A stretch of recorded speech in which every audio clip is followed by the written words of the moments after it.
Welcome to The Other Side of the Bridge with Iron City Paranormal, where they discuss real investigations, first-hand experiences, unexplained moments, and everything that happens when you step off the regular path and onto the other side of the bridge. Just honest paranormal talk, Iron City Paranormal style.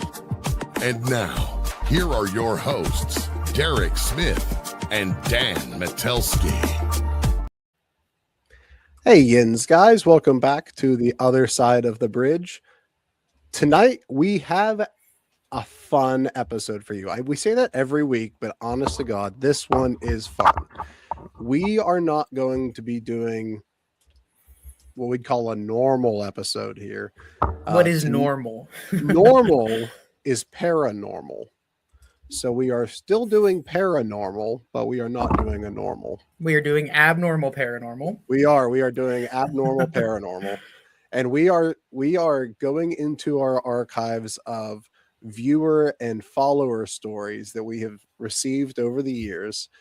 We have 6 stories that we would like to get to this evening, and we're just going to be storytellers tonight. And that's why we're excited, because we didn't have to do anything for this episode. You guys did the work. We're listening. We're reading the stories that you submitted to us, and we've got some good ones.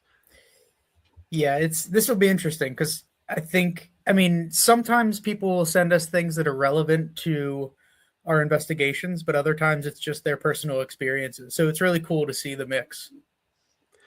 It's fascinating to me to see, once we got into doing this an investigation, or these paranormal investigations, it's incredible the people that you meet doing these.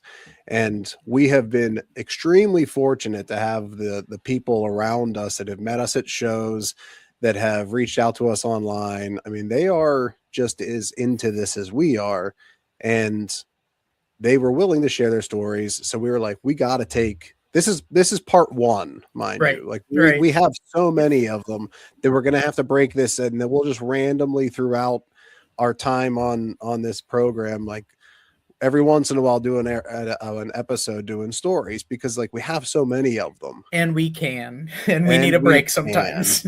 Yes. But yeah, they're always fun, and all these people that we meet, I mean, we get these stories from everywhere. You know, we get them from those shows, like you said. We get them from people just submitting them to us when they start reading about some of the places we're going, or when we just throw things out there like, hey, we're building up our website, so send us stories and you can help us out. And they do. So it's always cool. It's always fun. Yeah, absolutely. So one of the cool things about the stories is this is the first time, other than the ones that have been posted on our website, this is the first time that somebody is reading these in this type of format, which I think is really like a really cool part about it, right? Because like these people took the time out of their day to share their stories with us. Now we get to share them with you guys. Right. Yeah. They opened up to us for it. And, you know, it's cool to kind of pass them along and share them. So we have, out of the stories, we have, and I swear, we talk about like there is no coincidence, right? When we decided who was going to read which story for this episode, I put in my phone one of those spinner apps, and I put Aaron, Derek, and Dan. Randomize. And I randomly picked a story out of the 6 that we were going to read, and I hit the spin button on my phone, and then whichever name it hit was the one that's the person that gets to read the story, right? So we have, out of 6 stories, spoiler alert, we have 2 stories from pizza places. Wait, anybody can they guess who gets to read those? Okay, did anybody guess? So yes, it was the fat guy over here, the one that has consumed the most pizza in his life. I get to read both pizza stories, which random draw, it just happened to land on me. Derek, you get to read one about Gettysburg, which I'm super excited about for you, because you are a Gettysburg fanatic. Yeah, I mean, it helps that, you know, it was submitted from my dad. So, you know, there's that too. There is. And Aaron, you have one on Greenman Tunnel, which is super interesting. And then we have Blennerhassett Hotel, which we've briefly discussed on these episodes before. So Yeah, I mean, even with Greenman Tunnel, like Aaron, your mom has that tie to that guy. I mean, it's funny we've talked about that before. So what are the odds? What are the odds? So let's get into it, guys, because we have a lot to talk about on this episode. So tonight we're opening with the paranormal case files, sharing the most intriguing listener experiences we've received. The first on the docket, read by the Derek Smith, Phantom Hospitality at the Omni William Penn. Yeah, so this one was actually sent to us. Well, not sent. It wasn't even sent to us. This is one of the early on stories that somebody, when we were at an early on convention, they told us, and they're like, "Hey, yeah, share this story. Like, I want to see if anybody else knows about this." So we put something together, and here it is. Phantom Hospitality at the Omni William Penn, submitted by Dave and Carla. So thank you, Dave and Carla. Every once in a while, a casual encounter leaves a lasting impression that demands to be revisited. For Dave and Carla, a spontaneous stop inside Pittsburgh's historic Omni William Penn Hotel turned into something far more curious. While staying at the nearby Sheraton during a weekend trip roughly 5 years ago, the couple decided to explore the Omni after a night out.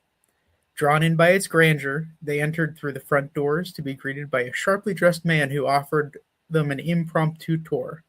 This friendly man was described as wearing a white shirt, black vest, and pants, while sporting an old-fashioned haircut. The man, estimated to be in his late 40s, guided them through the hotel, speaking in detail about the ballroom, the building's ornate features, and even referencing past murders said to have taken place within its walls.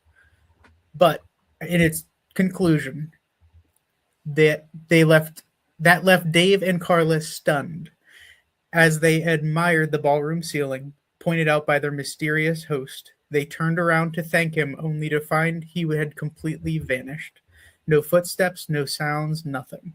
Despite calling out and searching the nearby halls, the man was gone without a trace. The experience, which lasted nearly 20 minutes, still lingers in their minds today. The scariest part about that story is you trying to read. Yeah, you have another one to redeem yourself later. I'm gonna struggle through mine too, so I shouldn't joke. We all are. So the Omni William Penn, we've actually tried to get in here. We have, and that one's kind of left a sour taste in our mouth. So it was ironic that this couple had brought this up to us. Yeah, but I think it's super interesting because this is a common theme in ghost stories, I think, for people that have interactions just in their day-to-day life, right? Where they see a person and they're interacting with said person, and one thing leads to another. They turn around and there was never a person there in the first place. Well, to be unaware of it too is another thing. Not knowing any of the ghost stories or anything from this spot. For them to just tell this story out of the blue and experience this person, like, just completely random. It seems like, why these two, why did this guy pick these guys? So it is very interesting, but at the same time, I think hotels are one of those ones too that this happens out a lot. And I don't know if it's the foot traffic. I mean, we've talked about that before, how many people just come and go and the energy that's left behind there. So for hotels to be this kind of having this reoccurring theme, it's definitely interesting, to say the least. Agreed. So these kind of things, like, we always have to look at it from the angle of, like, could it be something explainable, right? Sure. Yeah. Like, do we feel that there's a chance that it could have been an employee? Maybe. But why would they run away? Well, that's the thing. Then that's always the part that, like, with these kind of stories, just makes you wonder. And because I can't say that there's not people that are just going to run away or hide behind a couch just to disappear, but I guess it could potentially happen. Well, on top of that, what's strange is they weren't staying there. They just happened to walk in and look around. So why would this guy have picked them out of a crowd of people to walk around, to tour? It's not like they were staying there. They didn't just check in and this employee is going to show them around and give them a tour, right? So Yeah. it just seems it's just happenstance. These two are the ones that they picked out. But yeah, to just disappear like that, an employee's going to wait for a tip, right? I mean, most of the time. One would think. I can think of like Home Alone, where the bellhop like takes the bags up to Kevin's room, and he's just like waiting for the tip. Like, yeah, I agree. That's usually the way that it would work, Yeah. right? And So, I mean, yeah, there's always that off chance that someone's just goofing off or whatever. But you add to that the attire. I don't think I've ever seen anybody dressed like that there before. I've been there a few times. Just, I mean, to their bar, to their restaurant and things, and just to be dressed like that in that kind of time period attire is kind of speaks for itself too. Yeah, it is definitely like one of the older hotels in Pittsburgh, if not the oldest. Yeah. Right. It's got quite a history here. Yeah, It does. It very much looks like this picture makes it look like the inside of the Titanic. I was going to say, I was thinking Titanic, actually. That's weird that you said that. That is weird, because I was not thinking boat. I was thinking the Estes Hotel in The Shining. Mm-hmm. What's the name of that one? Oh my gosh. Estes Park. Yes. Whatever I've been there so many times. This Stanley? The Stanley. The Stanley Hotel. Thank you. Leave it to the historian of the group to Yes. figure that out. Well, But that's Stephen what that King reminds too. me of. Wow. Speaking of, if anybody's ever been to the Stanley and have some cool stories, please throw them in comments. Send them. 'Cause Yeah. I've Oh, been yeah. there, and it is such a cool place. I've had some really crazy experiences there. Oh yeah, if Emma, if you're listening, and send us some stories. She went too. She went with us to. She was at Gettysburg with us, and she was telling us about that. Well, yeah. We got to get back together with her. She's a great time during an Absolutely. investigation. We got to find one that she can come up. She's just so far away. I know, Virginia. We got to it's a- find some it's a time. hike. God, we sound like such homers. We're like, Virginia, you can't Well, see it just from old Pittsburgh, people, so it's too far away. It's not across just one bridge, So let's wrap up this story. I would love to get into the Omni William Penn to investigate, but I just don't think it's going to happen. From the responses we've been given in the past, it doesn't seem like it. I mean, we had high hopes at first, but it just they didn't seem interested. That's okay. I mean, we're gonna lose some over our career, right? And if this has to be it, I guess that's going to be it. Yeah, leave it All at right. that. Well done, Derek. Great first one in the bag. Now it's time for me to butcher one. All right, you're up. What do you got for us, Dan? Let me get the banner here. There we go. So this story is titled "Pizza for the Dead." Before you start, it just reminds me of the "Bring Out Your Dead." That's what Bring that's out what went your that's dead. went through my head. Pizza for the dead. So this is Sorry, continue. This is from Gina Del Sardo, and she sent us this story. And this was she called it the Mount Troy Cemetery in Pittsburgh. I believe in research it's called the St. Mary Cemetery is what I found. But here's her story. Last year, I was delivering a pizza at a home in Mount Troy. My GPS took me down a back gravel road. As I pulled close to the location, I saw a woman standing on the side of the road. I assumed she had come out to meet me to grab her pizza. As I drove down the driveway, she spun around and started walking away. I got really confused, so I lowered my window and said, "Hey." She turned back to look at me and then crouched down very low. She began to crawl under a fence. I popped out of my car and watched this woman just disappear behind the fence into a neighboring property. I realized that I was at the wrong house and eventually pulled up to the correct location. As I pulled up, I shined my headlights on headstones. I immediately began shaking and crying. I didn't realize I was in the cemetery on Mount Troy Road. Looking back, the craziest part is that I actually tried to communicate with her and deliver her a pizza. Ooh, ha, ha, ha, ha, ha. So, Dan, you used to deliver pizzas. Have you ever delivered to a ghost? I mean, not that I'm aware of. So you're saying there's a chance?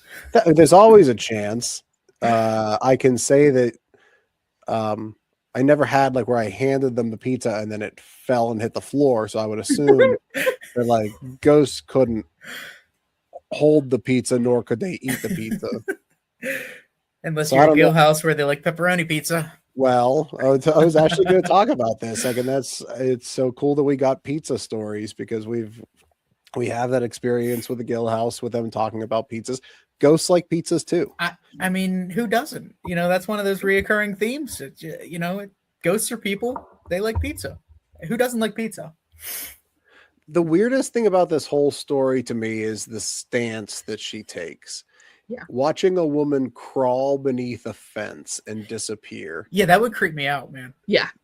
When we go to jump scare haunted houses, that is the stuff, because I'm 6'2", right? So that is the thing that always gets me so It's the bad. low to the ground stuff. That's right. It's the crawling things, right? Because they're short and I'm taller, and it's just like you're not expecting it. So Yeah. like, Yeah, dude, if anybody is going to be crawling like that, I'm out. I'm not going to try to talk to them. Like, no, thank you. But like, No. what would that be? I mean, what would that be about? Just trying to get back to the cemetery? I don't get that one. That one's interesting. Why would this- you crawl under a fence though? Like that, it seems. Ugh. Right. Yeah, that would freak me out pretty severely. Unless it's one of those crawlers that we've talked about before. Like what? But why? Yeah. Ugh, no. I don't know. I don't know much about that cemetery, so I'm not sure if That's there's any actually other right stories. where my sister lives, I think. Oh, well, I've, ask her I've about driven it. past I've driven past that cemetery quite a few times. Have you ever got any feelings about it? No, but I'm always there in the day, and it's always beautiful and like sunny, just like this picture. It's gorgeous. Now pulling in at night and seeing some creepy lady crawl under a fence. Yeah, that's a I whole might have a different different story. opinion. Right. it reminds me very much of the Resurrection Mary story that we talked Yeah. about previously. Yeah, Because I she can was see when she pulled up, she was standing beside the road. The woman Right. was just standing there like a that. hitchhiker. Creepy. Yeah. And this woman, instead of stopping to pick her up, like presented her with a pizza, hot and ready. But she reacted to it though. Like she yelled out to her, right? So there would be some intelligence there, I would imagine. Yeah, it's You very know, possible. that's such an odd, like most of the time you hear these things like you're saying with Resurrection Mary. I mean, these stories just are told over and over again about certain spots, but I've never really heard much about this. The only one I think I've heard about on Mount Troy is a fire station. Troy. Mount I'll get there Troy. eventually. Get your So, yeah, face that out of the was- way that and was- talk, Derek. Tar. That one's new to me, but that's an interesting one for sure. No, great story. That's pizza story number 1. Pizza story number 2 will come Check. after the ads. Yes. All right, Aaron. It's your Beat- turn now. Beat the ad break, Aaron. Here we go. Okay. So mine is called Greenman Tunnel on Piney Fork Road, Fishing for Ghosts. It was submitted to us by Dylan T-Bob. Apologize if I butchered your name there. And it goes like this. One evening last summer, I was fishing at Piney Fork Creek right next to the tunnel. There's a little area of dirt and gravel that I parked my car. My family and I have fished there for ages. We usually catch some big trout. I had started fishing a little before sundown, hoping to get set up and catch some fish popping up at night. There was one other family there. They weren't very good at fishing. They had 2 children who were very loud and obnoxious. They threw rocks and were disturbing to not only me, but also the fish. It was terrible. A little after the sunset, their youngest child, looked to be about 6 years old, started screaming and crying. The kid just kept staring towards the road while bawling his eyes out. The family left, and I followed suit a little while later. I packed up my things and began walking back to my truck. I realized very quickly why the child was screaming. Behind the road, up on a small hill, was this creepy man standing there, simply looking straight at the tunnel. Ugh. I was utterly terrified. I hopped in my car and drove away. I haven't been back since. I later learned that this was called Greenman's Tunnel. Spooky stuff. Say that again. Oh. Man, anytime a kid or an animal recognizes something, like that's a red flag right there, you know? Yeah. And also after sunset, just a random creepy man staring at this. No, thank you. Well, Hard that's pass. what I I might was kill thinking, you. Aaron. Like just the fact that there's a man in the middle of nowhere Yes. just standing, standing up on a hill. And you don't see staring anything at a about them tunnel. hearing another car come up. Like they're obviously in a more remote space. Like, did this person just appear out of nowhere? Did they walk here? Like, where did you come from? You know, if there was a vehicle approaching, you would know. And so he was angled like and just staring at the tunnel. That alone, just kind of with that, you know, deadpan stare would be freaky too. No, thank you. No wonder he hasn't gone back. Right. Good idea. So first of all, the first part that made me cringe a little bit was the word trout. Okay. Trout just is it's a weird word for me. It's kind of like up there with moist. We're gonna log this for later and just like make sure we know this going forward. Like a moist trout. It's like the worst possible thing that you could say in my presence. But then the second thing that like caught my eye was the fact that like the child was the first to react to it, and we've talked about that, how like children are more sensitive than adults, and before, when they have the innocence, then they haven't gotten to the point where adults told them that things don't exist. They have to shut that out. Right. There's like this pure sense of connecting with things and energies and everything else. So that was the thing that stood out to me, was like it was the child that reacted to it the first time. And I don't understand. I do understand. I don't know why they call this tunnel the Greenman Tunnel. Do either of you know why this one has been labeled Greenman Tunnel?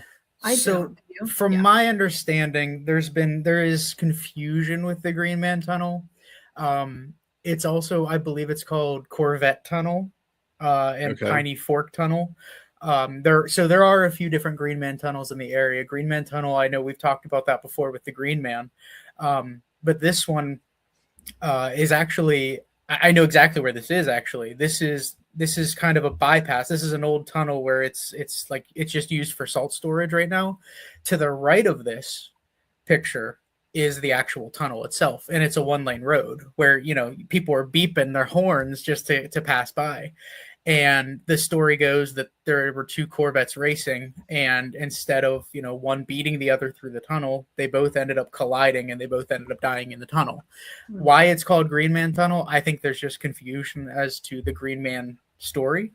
But it's more known as the Greenman, or it's more known as the Corvette Tunnel. Okay. I just by talking about the fishing at the Piney Fork Creek.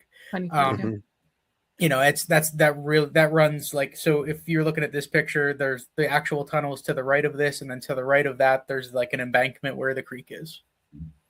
Okay.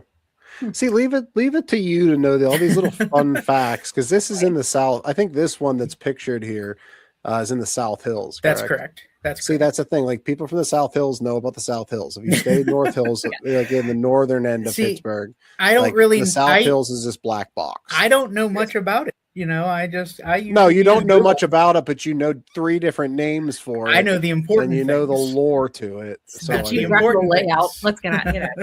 Yeah. He knows the way it smells on Wednesdays. There's a smell on Wednesdays? I mean, the trout there definitely is. God, it's the moist trout. It's those moist trouts in the high humidity. That's actually scarier than the Green Man that hangs out and stares at the tunnel. I'd prefer the Green Man. I think I would too, honestly. Because he actually did, like, that's kind of the tragedy of the whole thing. Like, he was actually, we talked about it, like, he was a very nice man, apparently. So it's kind of a shame that his legacy lives in folklore. But I suppose it's like, I guess something's better than nothing, maybe. Well, yeah, I mean, like, it's a stretch, but you never know. To an extent, but you think about it too. Like, look how the folklore expands and changes. Like, this isn't even the right location of where he lived, right? So, you know, how does it make it to that point? That would be an interesting deep dive. I have no idea how one leads to the other. Yeah, no idea. Well, guys, it's the witching hour of getting into the commercial break. We have 3 more stories coming up after the commercial break. Let's hope we don't butcher them. Well, there's 2 of us that are not going to butcher it. I'll leave that to your imagination which one is going to butcher his or hers. Depends on who has the 8-minute story. Yeah. Okay. So stick with us, and we will be back after a short ad break.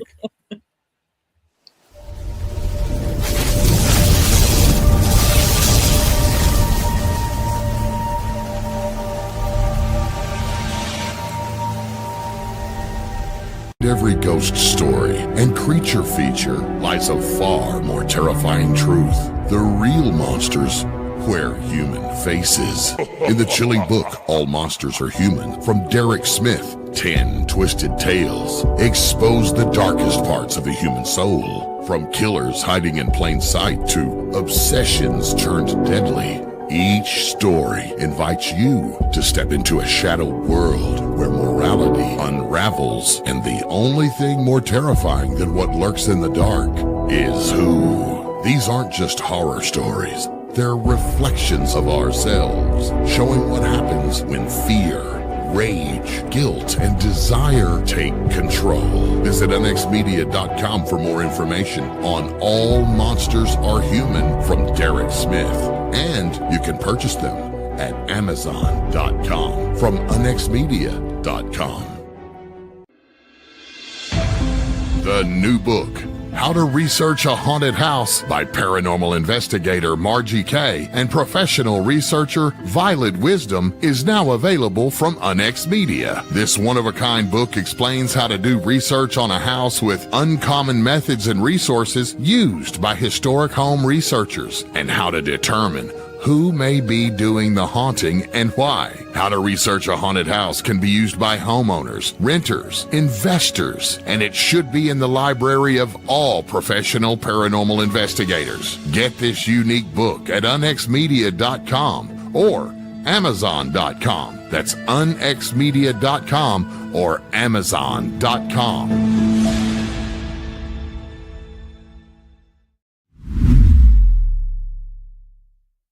The truth, it's out there, and it's waiting for you.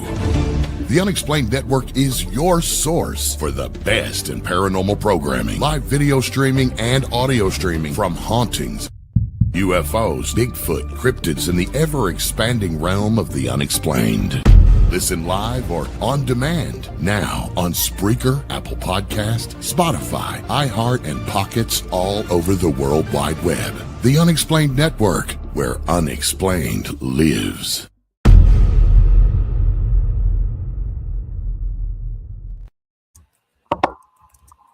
Gettysburg, Pennsylvania. It is known for many things, including great wine. There's a pretty fun game shop there, and I think, yeah, there's some other things that have happened there. I think. Yeah, I don't know. Probably a lot of dead people. There are. We've had some cool experiences here, but we have a story that was submitted by your daddy. That's right. I think he submitted it like after he came to us, came with us on one of our investigations out there at that bed and breakfast, and that completely like changed his mind about all of this. I love when people call themselves former skeptics or something, because that means they've had a legitimate experience that just made them wonder, if there's more to things than they thought before. It just takes that one moment, Yeah, because like as we know. Yep, absolutely. So take us through your daddy's story, Derek.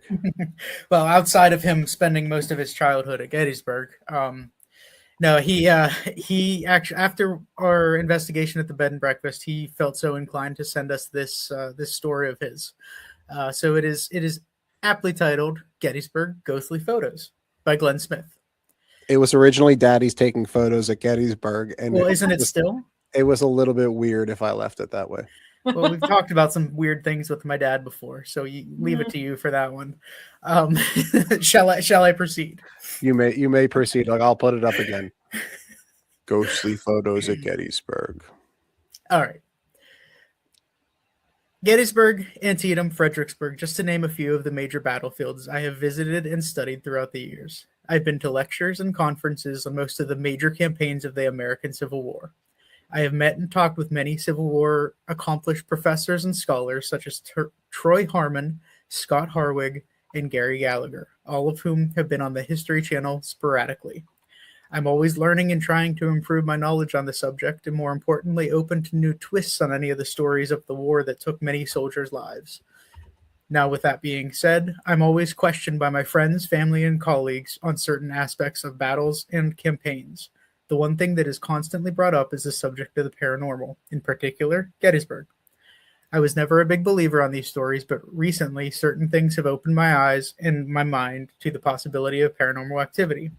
One particular story of Gettysburg involves the Triangular Field. This area is located directly behind Devil's Den and situated on the southern side of Rose's Woods. It's about 3 acres in size, and the physical appearance is pretty much the same as it was in July of 1863.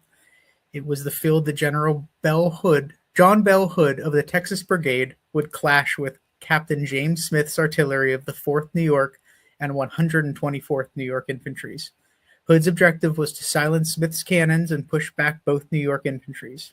After about 90 minutes of heavy fighting, General Hood took Devil's Den, but with heavy casualties on both sides. Smith's artillery consisted of only 4 cannons, still on site today, but tore apart the Confederate lines before they were silenced. Horrific losses occurred on both sides, including the loss of arms, legs, and even heads being blown off. Once the battle was over, photographers rushed to the town of Gettysburg to get pictures of the battlefield, including dead bodies. At Triangular Field, these photographers faked some of the positions of the dead bodies by removing them from where they fell and positioned them in more dramatic shots.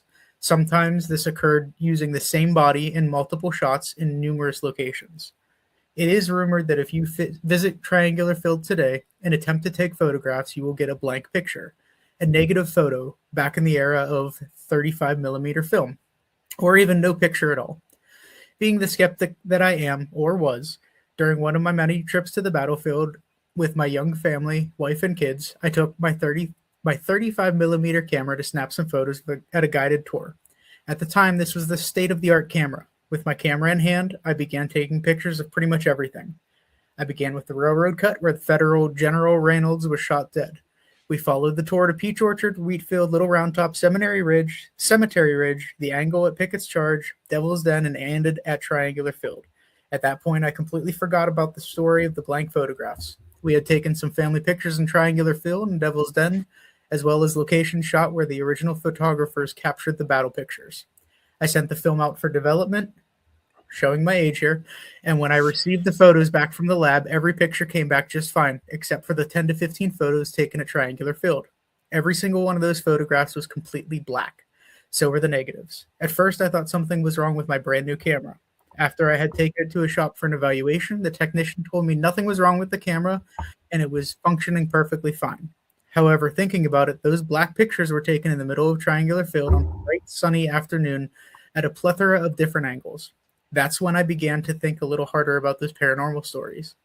After some research, I learned the legend says the spirits of the dead soldiers were so upset about their bodies being positioned for more dramatic photographs instead of being treated with the respect that they deserved, that they ruined pictures taken in that spot to this very day. If this is true or not is beyond me, but I do have blank hard copies of those black photos as my evidence. I'd like to test this theory, like many others, with digital photography. Keep in mind those pictures are now 20 years old, taken with a Canon Rebel. Yes, the Rebel is a real brand. Coincidence? You tell me. We don't believe in coincidences. We do not. That time and time again. So your dad was a tour guide at Gettysburg for a period of time, correct? Junior tour guide, I believe. Junior yes. tour guide. Oh, excuse me, Glenn. Don't get too high and mighty on the tour guide thing. You were only a junior, Glenn. Mm-hmm. But he spent a lot of his life there. Yes. But I remember telling you about this one. I remember this one with those black pictures in Triangular Field. That was one of those like early on things with me where I was like, this just doesn't make sense. Because every other one of those pictures, like I remember that scenario like, completely. It's very strange. Just to clarify, did he take pictures before Triangular Field and then after? Correct. And the Yeah. after It pictures didn't- were totally fine. Yeah, I remember we actually took a bunch of pictures like around town after that tour, and every other picture except for the ones in Triangular Field were fine. It was just Are there it was any so from strange. Triangular Field that came out? None. They were all That's black. amazing. That's amazing. Yeah, I remember that. It was just weird. That's And incredible. again, thinking younger, I just thought, yeah, it's a coincidence. Something happened with the camera or the sun or something weird. But looking back on it now, to your point, Dan, without thinking coincidentally, it's just the stories of that area. They line up perfectly with that spot and the photographs and the stories and it's just the folklore of it. That's amazing. That's cool, and it's something that like this whole discussion about like the film we used to take and get developed from cameras, that those kind of interactions with spirits, there's like a whole theory behind why they interact with that and they don't with like cell phone pictures With digital. Yeah, like we've been to Gettysburg, both for just taking tours as well as investigating, and I can say that I've taken pictures in triangular field as well. I didn't have any issue with it, but it was always on a cell phone, right? I wasn't using like a 35 millimeter camera or something like that. So it'd be interesting to take a camera there, like that, like a Polaroid or something that actually develops in film to see if we can kind of recreate this. Yeah, I do wonder what the difference would be, though. Like why is digital fine and these aren't? Like why is that a thing? Well, we can go over that, but we're gonna wait for another episode because that could be a whole episode. There really could be, and we can like pencil that in for later on in our journey on this podcast, because there really is there's an entire theory behind why how spirits interact with that type of film and how they can change it or block it out or something. Oh, I think you could open that up to like just technology in general. Different recorders doing different things too. It really opens the door to a lot of possibilities.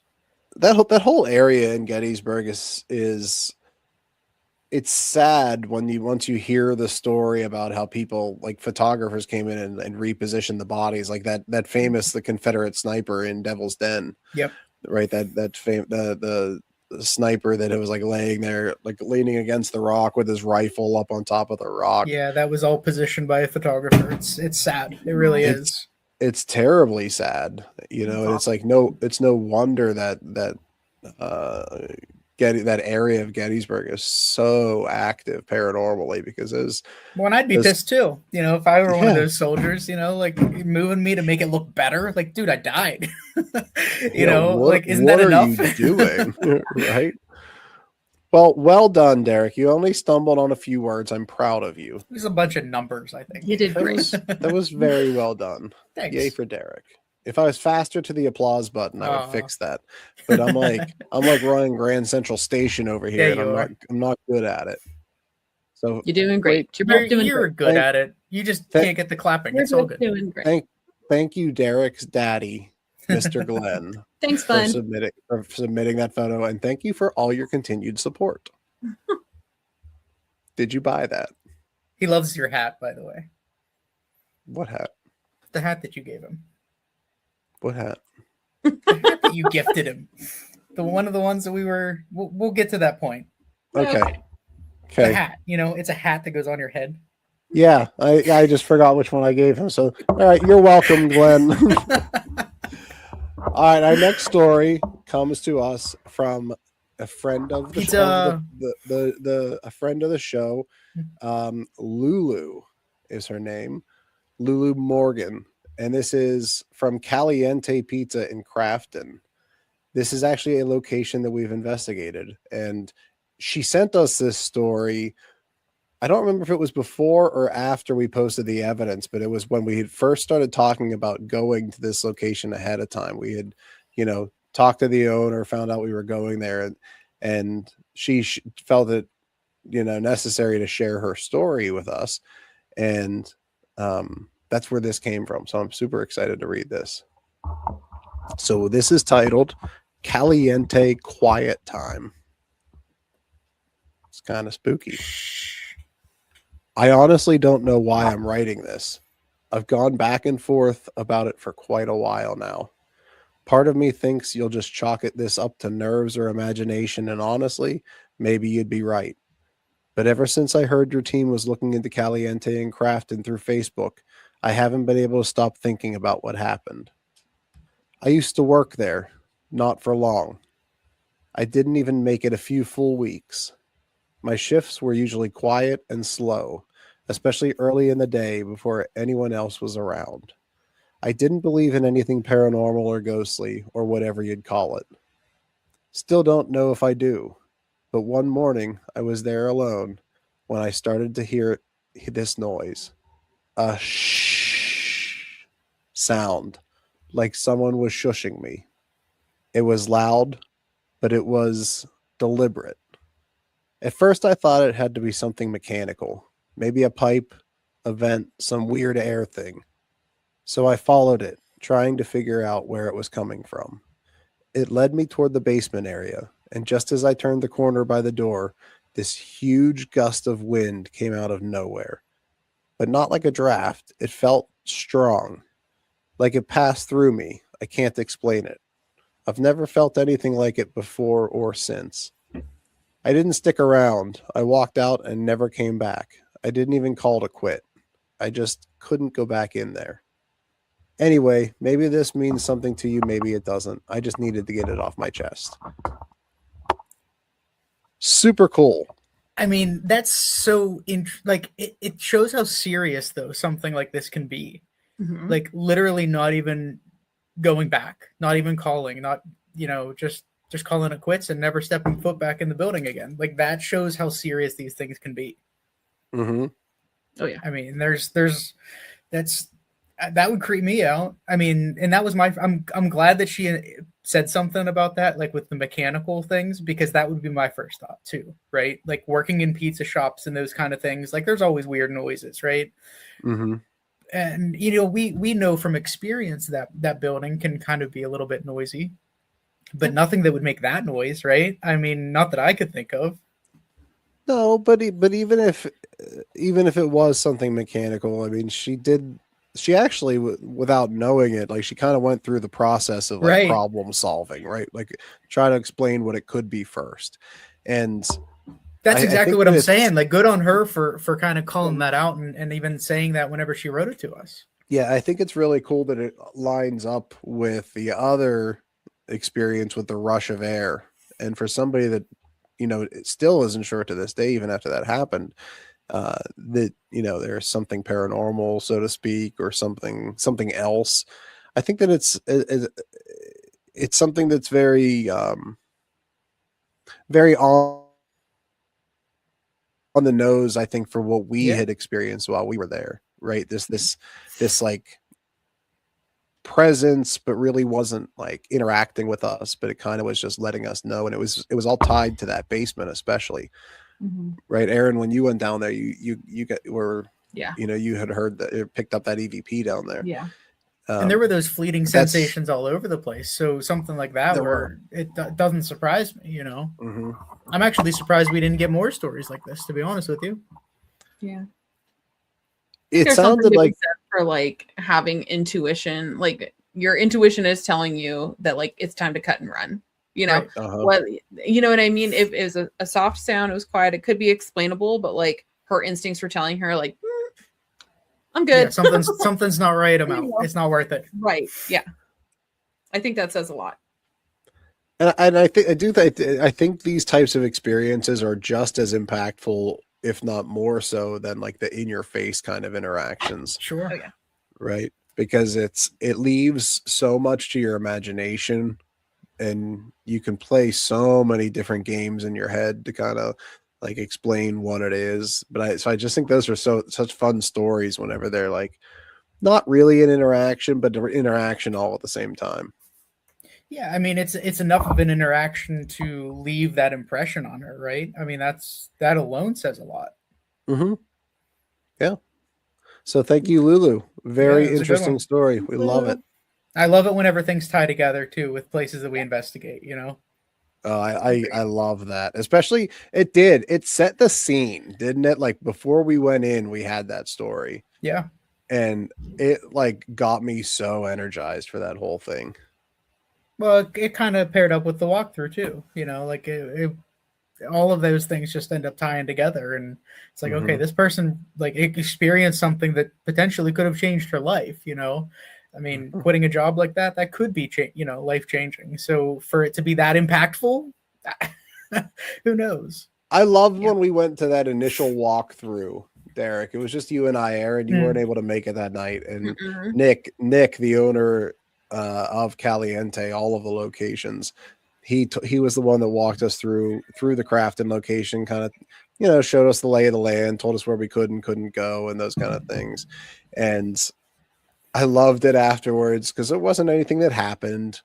I had some stuff happen to me up on the 3rd floor a little bit, just like getting that pressure in my chest. But nothing really, out of this world. But then when we walked out of the building, he looked at us and he goes, "So are you going to be able to sage me?" And we're like, without a second guess, we're like, we can. She said, "Well, because my wife wanted you guys to sage me because he said that she's into the paranormal things and the metaphysical." And she's like, "I don't want you bringing anything home." So now I don't know if she's ever had an experience at Caliente. That he didn't she was say afraid that she did, but the fear that is there, so that makes it real alone. Yeah. So like the scene was set between that initial walkthrough and then that kind of story. I thought it was great. Well, thank you, Lulu. Yeah, always thank you a for good sharing. time. All right, Aaron. Last but not least, Last one. This is a For doozy. tonight. Yes, we have entitled this Blennerhassett Hotel Goofin'. Yes.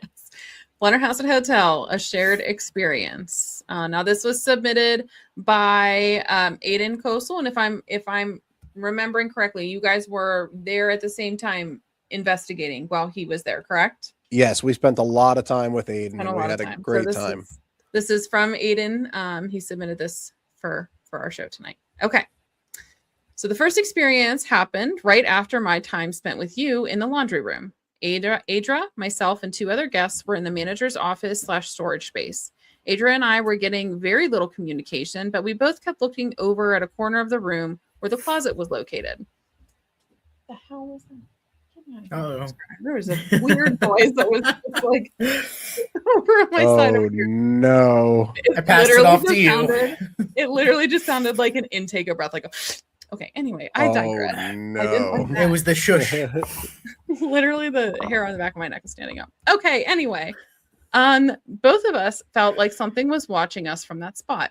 Adra said that the closet had a lot of information or important documents and other objects inside of it that she had not yet looked through. We were using an EMF reader, which was lighting up anytime I pointed it to where the documents were. On our way out of the room, one of the other guests was walking behind me. I heard a man's voice whisper something, so I turned around and asked him what he had said. Surprisingly, the man said that he did not say a word. Right after this, as the 3 of us stood next to the elevator waiting for Adra to turn the lights off in the basement, the elevator door suddenly burst open, but there was no one seen inside, nor did any of us touch the button. Without another word, the door slammed shut. The second paranormal experience was a little earlier in the night during the half-hour solo session in room 409. We were using flashlights to ask yes and no questions. I was mainly asking about Wheeling because John had gone there and killed at least one person, but I have another tie to the city as I am also from there and know the area quite well. I asked about 2 specific areas that have unknown murders and disappearances. During this time, John claims that he was responsible for both. However, while fact-checking dates later, I found that one of the deaths happened after he was dead, while I was unable to confirm the second date. This leads me to wonder if there was a possible unrecorded death, or the likelier one in my mind is that no matter what murder is called into question, John will take responsibility for it. Later in the night, around midnight or 1 a.m., we were down to the 10 to 15 non-professional ghost hunters with about an hour or so left in our night, and we were situated in the restaurant behind the faux wall with slats. Here we believed we were communicating with John. One of us was sitting just outside the archway when one of the other guests and I saw a shadow move across the walkway. The woman sitting on the other side of the archway said she also saw it, but no one was walking by at that time. Shortly after our time here, we moved to the other part of the restaurant because we heard what sounded like sheet pans or pots clanging together. Adra went into the kitchen to see if anything was out of place. At the same time, I and one other person looked over at the counter to this area, but nothing was out of place. We sat at the tables and communicated with a couple spirits using Ghost Tube when Adra saw a shadow figure move in the hallway behind the kitchen. As she stood up and attempted to recreate what she saw, two of us noticed that the pilot light for the stove was on. This light was previously off. After that experience, we continued to communicate with who we believed to be John. He was beckoning us to go upstairs, so we did. We went up to room 409 and continued to talk with two spirits. The first spirit was John, while the second was Madeline. Adra explained to us that Madeline was a victim of suicide in a room on one of the lower floors. This was the first time she had ever gotten responses outside of her room. Shortly after making the revelation that Madeline was with us, we heard a cough from the entrance of the room. There was a woman sitting in the chair near this location, and she claimed that she wasn't the source of the cough. She claimed that it came from the corner of the room where no one was currently located. John tried to get us to go upstairs to the bedroom, but when Adra and I did, we got very few responses from John. At that point, it was the end of the ghost hunt, and we all went back to our rooms. While we were in our room, we received interesting responses on the ghost tube, such as the word coffin. This occurred a few times and ultimately led to a phantom cough. With that, we determined that Madeline was saying coughing and not coffin. One last note, an experience which actually occurred during the beginning of the night when we were with Scott. We were able to talk with the chancellor using dowsing rods and confirmed that he wants John out of the Blennerhasset. However, John is stronger than him and refuses to leave. Wow, that's a lot. Take a breath, Aaron. Take a breath. In. Take a drink. That was a long one. Yeah, that was a long one. There was a lot of info there. That was crazy. That's a lot of information, Aiden. Wow. I remember Aiden. He was a younger kid, and he was so enthusiastic about investigating that, like, his energy was infectious, and it was really great to spend some time with him. And I think it's funny that he said what did he say? The non-professional ghost hunters, the 15 non-professional ghost hunters. That's one of those times when I looked at Derek and I was like, wait, are we considered good at this? Like we have so many people fooled, right? It's like, but that hotel was so incredible, and I hope we get to go back there. Like that 409, that room 409, we had some really interesting things happen with the flashlight there as well. Yeah, John, he didn't like us. He knocked it over. If you remember, the chandelier above us was pushed. Like there was a lot of stuff going on there. But one of the parts of Aiden's story that really caught me there was the elevator. It's something that we didn't really investigate too much, but it is one of the more well-known stories of the place, with the mailman going in and seeing somebody in the elevator and literally running out. So, for them to have the elevator actually open for them and everything is pretty cool. Yeah, that's pretty awesome. And he wasn't the only one to see shadows that night. We got a lot of shadows in that basement too. And I think he was with us then too. He was. We were all down in the basement, and that's when he was talking about like us being over in the laundry room and different things. And I love when somebody has an experience that somebody else also has the same experience, and they like talk about it after the fact, right? Yeah. Or they'll comment and then they'll be like, "Oh yeah, no, I saw the same exact thing," or like, "What did you see? Tell me what you saw." Yeah. Right. And then they'll explain it. Like I always love that whenever multiple people have that experience. It's always I didn't want to say anything before you. I wanted to see what you saw first, and then it's a validation thing. Mm-hmm. As much as we say we're not seeking validation, everybody is seeking validation, right? During an investigation. The moments, because it confirms that there was something, and you're not like fabricating it in your own head. Yeah. And again, talking about not believing in coincidences, what are the chances that two people come up with the exact same thought? Right.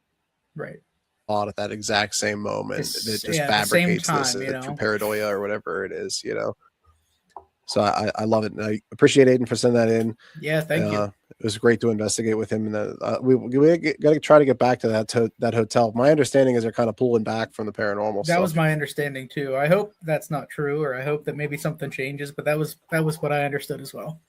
Yep. Well, guys, that's it. So that was our part 1 of our story time with Iron City Paranormal. We really appreciate everybody joining in tonight.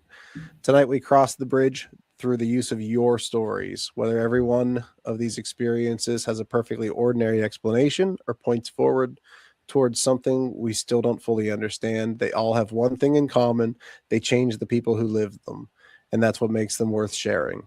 We want to take the moment to sincerely thank everyone who trusted us with their experiences tonight, and thank you all for allowing us to share those with everybody watching this program and to become part of the story yourself. Everybody, until next time, stay safe. We made it safely back across the bridge this time. We will see about next time. Until next time, we'll see you back at the bridge. Toodles, guys. Thanks, guys. Bye, everybody.